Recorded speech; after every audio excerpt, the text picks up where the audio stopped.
जो सिर्फ किताबों के पन्ने नहीं बल्कि एक पूरी सिविलाइजेशन की रूह को छूती है। सोचिए, आप एक क्लासरूम में बैठे हैं, सामने एक व्यक्ति खड़ा है, उनकी आंखों में चमक है, चेहरे पर वो मुस्कुराहट है जो कहती है तुम कर सकते हो।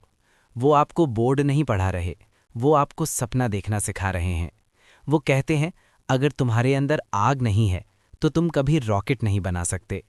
अब सोचिए, वो व्यक्ति जो एक बार इंडिया का प्रेसिडेंट था, जो हम सबके लिए मिसाइल मैन के नाम से जाना जाता है, अगर वो आपसे कह दे कि तुम्हारी सोच ही तुम्हारा भविष्य लिखती है, तो क्या आप उस पर यकीन करेंगे? दोस्तों, आज हम बात कर रहे हैं डॉक्टर एपीजे अब्दुल कलाम की ऐसी ही एक किताब की जिसका नाम है इग्नाइटेड माइंड्स।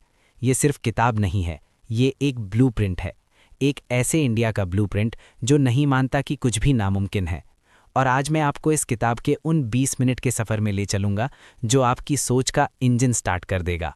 अगर आप भी अपनी ज़िंदगी में कुछ बड़ा करना चाहते हैं, अगर आप भी उस इग्नाइटेड माइंड की शक्ति को समझना चाहते हैं, तो ये स्क्रिप्ट आपके लिए ही लिखी गई है। तो चलिए शुरू करते हैं। पहले बात करते हैं इस किताब के जन्म की। जब डॉक्टर कलाम देश के राष्ट्रपति थे, उनके पास एक बहुत बड़ी समस्या आती थी। वो लाखों पत्र पढ़ते थे, हज़ारों बच्चों से मिलते थे, लेकिन उन्हें एक बात दिक्कत कर रही थी। उन्हें लग रहा था कि हमारा देश, जिसके पास इतनी संस्कृति है, इतना युवा है, वो क्यों रुक सा गया है? क्या हमारी मिट्टी में कुछ कमी है? क्या हमारे सपने कम हो गए हैं? इसी सोच के साथ उन्होंने भारत के कोने कोने की यात्रा की। वो छोटे से गांव में गए, बड़े बड़े स्कूल में गए, साइंटिस्ट से मिले और एक सैनिक से भी मिले। और उन सब से मिलने के बाद उन्होंने जो पाया उसका रिजल्ट है ये किताब इग्नाइटेड माइंड्स। इस किताब में वो कहते हैं कि अगर भारत को महान बनाना है तो हमें अपनी सोच को महान बनाना होगा, क्योंकि जैसे वो कहते हैं, a nation strength lies not in its wealth but in its ignited minds. अब मैं आपको इस किताब का सबसे इम्पॉर्टेंट पार्ट समझाता हूँ। डॉक्टर कलाम ने इसमें एक शब्द का इस्तेमाल किया है, विजन। उनका कहना है कि विजन वो नहीं जो आंखों से दिखता है, विजन वो होता है जो आंखों में चमकता है। सोचिए आप खुद को, आप सुबह उठकर कॉलेज जाते हैं, क्लासेस करते हैं, वापस आते हैं, पर क्या आप जानते हैं कि आप ये सब क्यों कर रहे हैं? क्या आपके पास एक क्लियर डेस्टिनेशन है? डॉक्टर कलाम कहती हैं कि अगर आपके पास कोई डेस्टिनेशन नहीं है तो आप किसी भी हवा में उड़ जाने वाले पत्ते की तरह हैं। आप हवा के झोंके के साथ चलते हो लेकिन कभी अपनी जगह नहीं बना पाते। वो एक बहुत खूबसूरत कहानी सुनाते हैं इस किताब में। उनकी मुलाकात हुई थी एक बार एक छोटे से गांव की बच्ची से। उस बच्ची ने उनसे पूछा, सर आपने इतना बड़ा साइंटिस्ट कैसे बना? डॉक्टर कलाम ने कहा, मैं सुबह जल्दी उठता था, मेहनत करता था। उस बच्ची ने तुरंत जवाब दिया, सर मेरे पापा भी सुबह जल्दी उठते हैं, वो खेत में काम करते हैं, लेकिन वो साइंटिस्ट नहीं बने। डॉक्टर कलाम चुप हो गए। उन्हें समझ आ गया कि सिर्फ मेहनत काफ़ी नहीं है, आपके पास मेहनत के साथ एक डायरेक्शन होनी चाहिए। वो बच्ची अपने पापा को मेहनत करते देख रही थी, लेकिन उनके पास वो विजन नहीं था जो उस मेहनत को किसी डेस्टिनेशन तक ले जाता।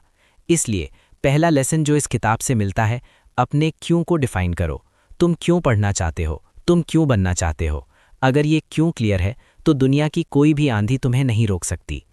अब हम बात करते हैं एक और गहरे इंसाइट की। डॉक्टर कलाम इस किताब में कहीं भी ये नहीं कहते कि सब कुछ आसान है। वो रियल लाइफ की स्ट्रगल को समझते हैं। वो कहते हैं कि असली ताकत तब आती है जब आप हार को एक्सेप्ट करते हैं लेकिन हार नहीं मानते। वो अपनी ही जिंदगी की कहानी बताते हैं। जब वो इसरो में काम कर रहे थे, तब एक बार उनका रॉकेट लॉन्च होने वाला था। पूरा देश देख रहा था। काउंटिंग शुरू हुई, 10, 9, 8। लेकिन जब वो रॉकेट आसमान में उठा तो कुछ ही सेकंड में वो फेल हो गया। वो वक्त बहुत दुखद था। मीडिया ने उन्हें और उनकी टीम को हर्ष शब्दों में क्रिटिसाइज किया, लेकिन डॉक्टर कलाम ने क्या किया? वो रुके। उन्होंने अपने साथियों को इकट्ठा किया। उन्होंने कहा, हमने गलती की, लेकिन अब हम इससे सीखेंगे। उन्होंने वो रात भर काम किया, उस फेलियर का एनालिसिस किया और अगले लॉन्च में वो कामयाब हुए। इस कहानी से वो हमें सिखाना चाहते हैं कि फेलियर कोई स्टॉप साइन नहीं है, वो एक गाइडेंस सिस्टम है। अगर आप आज अपने एग्जाम में फेल हो गए, अगर आपने कोई प्रोजेक्ट गलत कर दिया, तो वो एंड नहीं है, वो बस अल्लाह का इशारा है कि बेटा रुक, थोड़ा सा सीधा करना पड़ेगा। और यही बात वो आगे ले जाते हैं। वो कहते हैं कि हमारी परंपरा में जो सबसे बड़ी शक्ति है वो है सीकिंग नॉलेज की शक्ति। क्या आपको पता है, इंडिया को विश्वगुरु इसलिए कहा जाता था क्योंकि यहाँ पर ज्ञान की कोई सीमा नहीं थी। नालंदा यूनिवर्सिटी में दुनिया भर के स्टूडेंट्स पढ़ने आते थे। डॉक्टर कलाम इस किताब में कहानी सुनाते हैं कि जब एक स्टूडेंट टीचर के पास जाता है तो वो सिर्फ बुक नहीं पढ़ता, वो हाउ टू थिंक सीखता है। आज हम कंप्यूटर्स, एआई, मशीन लर्निंग की बात कर रहे हैं।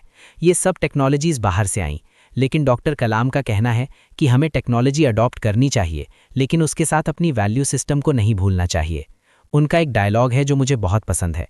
वो कहते हैं, technology without value system is like a knife in the hand of a child. मतलब अगर आपके पास बड़ा दिमाग है लेकिन दिल साफ नहीं है, तो वो दिमाग आपका और दुनिया का नुकसान कर सकता है। इसीलिए इस किताब का एक और इम्पॉर्टेंट पिलर है कैरेक्टर। डॉक्टर कलाम कहते हैं कि अगर आप लीडर बनना चाहते हो, चाहे वो घर का हो, कॉलेज का हो या कंपनी का, तो आपको पहले अपने कैरेक्टर पर काम करना होगा। सच्चाई, ईमानदारी और दूसरों के लिए रिस्पेक्ट, ये वो चीज़ें हैं जो किसी भी व्यक्ति को महान बनाती हैं। वो कहते हैं, your best teacher is your last mistake. मतलब आपकी सबसे बड़ी गलती ही आपकी सबसे बड़ी टीचर होती है। अगर आप अपनी गलतियों से सीखना छोड़ दो, तो आपने ज़िंदगी से सीखना छोड़ दिया। अब मैं आपको इस किताब के उस हिस्से में ले जाता हूं जो मुझे पर्सनली बहुत इमोशनल करता है। डॉक्टर कलाम ने इस किताब में बहुत गहराई से मदर और टीचर के रोल को समझा है। वो कहते हैं कि एक बच्चे की पहली स्कूल उसकी माँ होती है। वो माँ ही होती है जो बच्चे को पहला मॉरल सिखाती है, और फिर आती है टीचर की जगह। उन्होंने अपनी ज़िंदगी की एक टीचर मिस इयादुराई सोलोमन का जिक्र किया है। जब वो छोटे थे तो एक बार उनके टीचर ने उन्हें कहा, अब्दुल तुम बहुत इंटेलिजेंट हो, तुम्हें रॉकेट साइंटिस्ट बनना चाहिए। उस एक सेंटेंस ने डॉक्टर कलाम के मन में वो बीज बो दिया जो आगे चलकर अग्नि और पृथ्वी मिसाइल बन गया। और आज अगर आप अपने आसपास देखें तो आपको कितने लोग मिलेंगे जो आपको इंस्पायर करते हैं, जो आपको कहते हैं बेटा तुम कर सकते हो। डॉक्टर कलाम कहती हैं कि अगर आपको ऐसे लोग नहीं मिलते तो आप खुद वो व्यक्ति बन जाओ। आप अपने दोस्तों के लिए वो इंस्पिरेशन बनो। इस किताब में एक बहुत खूबसूरत लाइन है। वो लिखते हैं, dream is not that which you see while sleeping, it is something that does not let you sleep. दोस्तों, ये लाइन पढ़ना और सुनना अलग बात है, लेकिन जीना अलग बात है। आजकल हम सब इतने बिजी हो गए हैं कि हम सपने देखना ही भूल गए हैं। हम बस सर्वाइवल मोड में जी रहे हैं। सुबह उठे, ऑफिस गए, थक के आए, टीवी देखा, सो गए, कल फिर वही। डॉक्टर कलाम इस साइकिल को तोड़ने के लिए कहते हैं, इग्नाइट योर माइंड। मतलब अपने अंदर उस क्यूरियोसिटी को जगाओ, सवाल करो, क्यों पूछो। जब आप क्यों पूछने लगोगे तब आप साइंटिस्ट बनोगे। जब आप क्यों नहीं पूछने लगोगे तब आप लीडर बनोगे। और यहाँ मैं एक प्रैक्टिकल एग्जाम्पल देता हूँ जो आप रोज़ देखते होंगे। मान लीजिए आपको कोडिंग सीखनी है। आप एक कोर्स ले लेते हैं, कुछ दिन करते हैं, फिर मन उदास हो जाता है क्योंकि कुछ समझ नहीं आ रहा। आप सोचते हैं कि ये मुझसे नहीं होगा। डॉक्टर कलाम इस किताब में कहते हैं कि ऐसे वक्त में आपको अपनी लर्निंग प्रोसेस को चेंज करना होगा। अगर एक तरीके से नहीं हो रहा तो दूसरा तरीका अपनाओ। अगर टीचर से नहीं समझ आ रहा तो यूट्यूब देख लो। अगर बुक से नहीं हो रहा तो प्रैक्टिकल प्रोजेक्ट करके देखो। रुकना नहीं है। उस इग्नाइटेड माइंड में कभी गिव अप का ऑप्शन नहीं होता। अब हम इस किताब के सबसे इंपॉर्टेंट पोर्शन पर आते हैं, the role of the youth. Doctor Kalam ने अपनी पूरी जिंदगी युवा को समर्पित कर दी। उनका मानना था कि अगर इस देश का कोई भविष्य है तो वो इस देश के युवा के हाथ में है। वो कहते हैं कि युवा की सोच ही देश की सोच होती है। वो इस किताब में लिखते हैं कि जब वो राष्ट्रपति थे तो वो वाक्य लिखा करते थे, I will be the president of the people. और उन्होंने वो किया। उन्होंने राष्ट्रपति भवन के दरवाजे आम लोगों के लिए खोल दिए। वो बच्चों के साथ बैठते, उनकी बातें सुनते। उनका कहना था कि अगर एक बच्चा आज मुझसे मिलकर ये सोचता है कि मैं कुछ कर सकता हूं, तो मैं अपना काम सफल समझूंगा। दोस्तों, आज मैं आपको एक सीक्रेट बताता हूं। इस किताब में डॉक्टर कलाम ने एक 10 पॉइंट ओथ लिखा है। ये ओथ उन्होंने बच्चों के लिए लिखा था, लेकिन असलियत में ये हर उस इंसान के लिए है जो आगे बढ़ना चाहता है। मैं आपको उस ओथ के कुछ पॉइंट्स बताता हूं, लेकिन इस बार मैं आपसे रिक्वेस्ट करूंगा कि आप भी मन ही मन मेरे साथ दोहराइए। पहला पॉइंट, मैं मानूंगा कि मुझ में काफ़ी शक्ति है, मैं कुछ भी कर सकता हूं। दूसरा पॉइंट, मैं हर काम को पूरे मन से करूंगा, चाहे वो छोटा हो या बड़ा। तीसरा पॉइंट, मैं अपनी गलतियों को स्वीकार करूंगा और उनसे सीख कर आगे बढ़ूंगा। और आखिरी पॉइंट, मैं अपने देश से प्यार करूंगा क्योंकि मेरी मिट्टी में ही मेरी शक्ति है। अगर आप ये ओथ रोज़ सुबह उठकर दोहराएंगे तो डॉक्टर कलाम कहती हैं कि आपका मन अपने आप इग्नाइट हो जाएगा, क्योंकि ये सिर्फ शब्द नहीं है, ये एक कमिटमेंट है। अब मैं आपको इस किताब का एक और सरप्राइजिंग एस्पेक्ट बताता हूँ। डॉक्टर कलाम ने इसमें सिर्फ सपने देखने को नहीं कहा, बल्कि प्लानिंग की इंपॉर्टेंस भी बताई है। वो कहते हैं कि एक बड़ा विजन अगर उसकी प्लानिंग नहीं है तो वो सिर्फ एक ख्वाब है। उन्होंने पैड मॉडल दिया है, प्रे, एम और डू। पहला है प्रे। अब यहाँ प्रे का मतलब सिर्फ मंदिर या मस्जिद नहीं है, मतलब है अपने अंदर की स्पिरिचुअलिटी से जुड़ना, अपने आप को शांत करना, क्योंकि जब मन शांत होता है तब सही डिसीजंस लेते हैं। दूसरा है एम। अपना टारगेट क्लियर करो। डॉक्टर कलाम खुद अपने लिए टारगेट सेट करते थे। वो कहते थे, मुझे 2020 तक इंडिया को डेवलप्ड नेशन बनाने में योगदान देना है। उनका टारगेट क्लियर था। तीसरा है डू, एक्शन। बहुत लोग सपने देख लेते हैं, प्लानिंग कर लेते हैं, लेकिन एक्शन नहीं लेते। वो उस दिन का इंतजार करते हैं जब सब परफेक्ट हो जाएगा। डॉक्टर कलाम कहती हैं कि वो दिन कभी नहीं आता। एक्शन अभी ले लो।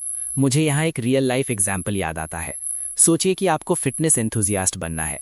आप जिम ज्वाइन करने का सोचते हैं, लेकिन आप कहते हैं कि पहले महीना निकल जाने दो, फिर ज्वाइन करूंगा, या फिर बजट सेट कर लूं, फिर ज्वाइन करूंगा। डॉक्टर कलाम इस किताब में कहते हैं कि अगर आपको करना है तो आज ही करो। आज ही वो पहला पुशअप करो, आज ही वो पहला स्टेप लो, क्योंकि एक्शन ही वो फ्यूल है जो आपके ड्रीम को रियलिटी में बदलता है। अब हम बात करते हैं एक ऐसे टॉपिक की जो इस